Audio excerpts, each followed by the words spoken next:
തെരഞ്ഞെടുപ്പിലെ ദയനീയ തോൽവിയോടെ കേരളത്തിലെ CPIM-ൽ ഇത് ഏറ്റുപറച്ചിലുകളുടെ കാലമാണ്.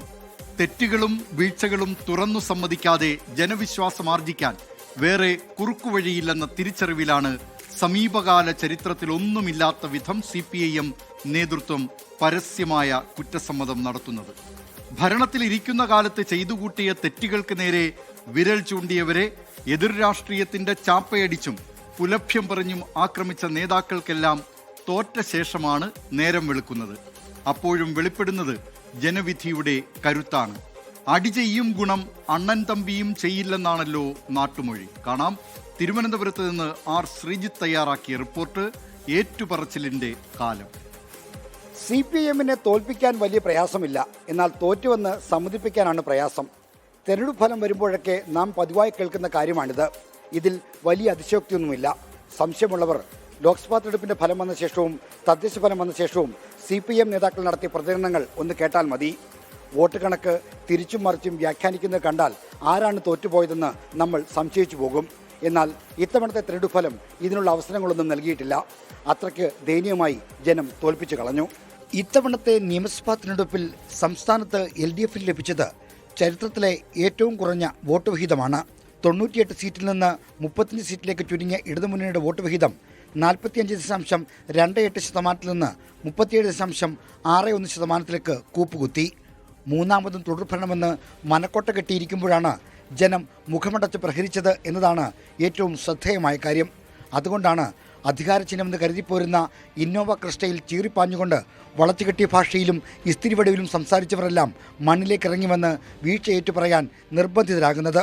പിന്നെ LDF അല്ലാതെ മറ്റാരുണ്ട്? ആ മുദ്രാവാക്യം വേണ്ടത്ര ശരിയായില്ല എന്ന് തന്നെയാണ് പാർട്ടി വിലയിരുത്തിയിട്ടുള്ളത്. അത് നമ്മുടെ ഞങ്ങൾ ഒരു ആളുകൾക്കിടയിൽ മറ്റൊരു ബോധം രൂപപ്പെടുത്തിയിട്ടുണ്ട് എന്ന് ഈ റിവ്യൂയിലും പാർട്ടി വിലയിരുത്തിയിട്ടുണ്ട്.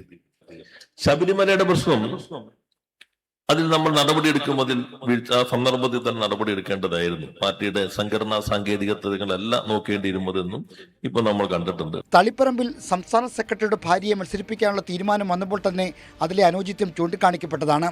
അപ്പോഴൊക്കെ മൗനം പാലിക്കുകയോ കണ്ണടച്ചിരിക്കുകയോ ചെയ്തവരൊക്കെ ഇപ്പോൾ കണ്ണു തുറന്നിട്ടുണ്ട്. ഇതൊക്കെ തുറന്നു പറയാനുള്ള ധൈര്യം കിട്ടാൻ തോൽക്കേണ്ടി വന്നു എന്ന് മാത്രം. ഇതുമായി ബന്ധപ്പെട്ട് കണ്ണൂരിൽ ഉണ്ടായ ഒരു സ്ഥാനാർത്ഥി നിർണയം സംബന്ധിച്ച് ശ്രദ്ധ ഉണ്ടായില്ല എന്നുള്ള സ്വയംവിമർശനം കണ്ണൂർ ജില്ലാ കമ്മിറ്റി പാർട്ടിയിൽ നടത്തിയിട്ടുണ്ട്. അത് സംസ്ഥാന കമ്മിറ്റി അംഗീകരിക്കുകയും ചെയ്തു. ലോക്സഭാ തെരഞ്ഞെടുപ്പിലും തദ്ദേശ തെരഞ്ഞെടുപ്പിലും ജനങ്ങൾ നൽകിയ മുന്നറിയിപ്പുകൾ മാനിക്കാതെ വീണ്ടും അവർക്കുമേൽ ധാർഷ്ട്യവും ധിക്കാരവും നിറഞ്ഞ തീരുമാനങ്ങൾ അടിച്ചേൽപ്പിച്ചതിന്റെ ഫലമാണ് CPIM-ഉം ഇടതുമുന്നണിയും ഇന്ന് അനുഭവിക്കുന്നത്. പാർട്ടിക്കകത്ത് നിന്ന് തെറ്റുകൾ ചൂണ്ടിക്കാട്ടിയവരെ വിഭാഗീയതയുടെ ഭാഗമെന്ന് മുദ്രകുത്തി മാറ്റി നിർത്തി. എല്ലാ തെറ്റിനും ഓശാന പാടുന്നവരെ പന പോലെ വളർത്തി. അവരിൽ ചിലർ ജില്ലാ സെക്രട്ടറിമാരുമായി. പാർട്ടിക്ക് പുറത്തു നിന്ന് തെറ്റിനെതിരെ ശബ്ദിച്ചവരെ പാർട്ടി വിരുദ്ധരെന്നും കുതിതിരിപ്പുകാരെന്നും ചാപ്പയടിച്ചു. അധികാരത്തിന്റെ സുഖശീതളമയിൽ എതിർസ്വരങ്ങൾ നേതാക്കൾക്ക് അസഹ്യമായിരുന്നു. വാഴ്ത്തൽ, അതിപ്പോൾ തിരുവാതിരയോ സംഘഗാനമോ ഏതായാലും മുഷിയില്ല എന്നായിരുന്നു നേതാക്കളുടെ മനോഗതം. ഇതിനെല്ലാം കൊടുക്കേണ്ടി വന്ന വിലയാണ് ഇപ്പോഴത്തെ ദയനീയമായ തോൽവി. ഇതെല്ലാം മനസ്സിലാക്കി വന്നപ്പോഴേക്കും പാർട്ടി പരാജയത്തിന്റെ പടുകുഴിയിലേക്ക് എത്തിപ്പെടുകയും ചെയ്തു. തിരഞ്ഞെടുപ്പ് തോൽവിക്ക് ശേഷം ഊഴമിട്ട് ഏറ്റുപറച്ചിലുകൾ നടത്തുന്ന സഖാക്കൾ MA ബേബിയും P. രാജീവുമെല്ലാം CPIM-ന്റെ സംസ്ഥാന സമിതി അംഗീകരിച്ച തെരഞ്ഞെടുപ്പ് അവലോകന റിപ്പോർട്ടിലെ 1-ാം പേജിലെ 3-ാം പാരഗ്രാഫ് ഒരാവർത്തി കൂടി വായിക്കണം. കീഴ്ഘടകങ്ങളിലെ ചർച്ചയിൽ പങ്കെടുത്ത ഒരു വിഭാഗം സഖാക്കൾ വലതുപക്ഷ മാധ്യമങ്ങളിലും സാമൂഹ്യ മാധ്യമങ്ങളിലും നടക്കുന്ന പാർട്ടി വിരുദ്ധ ചർച്ചകൾ അതേപടി അവതരിപ്പിക്കാനാണ് ശ്രമിച്ചതെന്നാണ് റിപ്പോർട്ടിലെ കുറ്റപ്പെടുത്തൽ.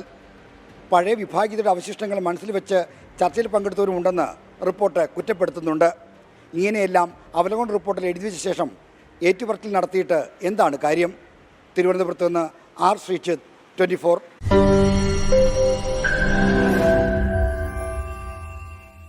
ലോകത്തെവിടെയായാലും ഏത് സമയത്തും 24 വാർത്തകളും ഓഗ്മെന്റഡ് റിയാലിറ്റി പാക്കേജുകളും എക്സ്പ്ലെയിനറുകളും വിശദമായി കാണാൻ ഞങ്ങളുടെ YouTube ചാനൽ നിങ്ങൾക്ക് സബ്സ്ക്രൈബ് ചെയ്യാം.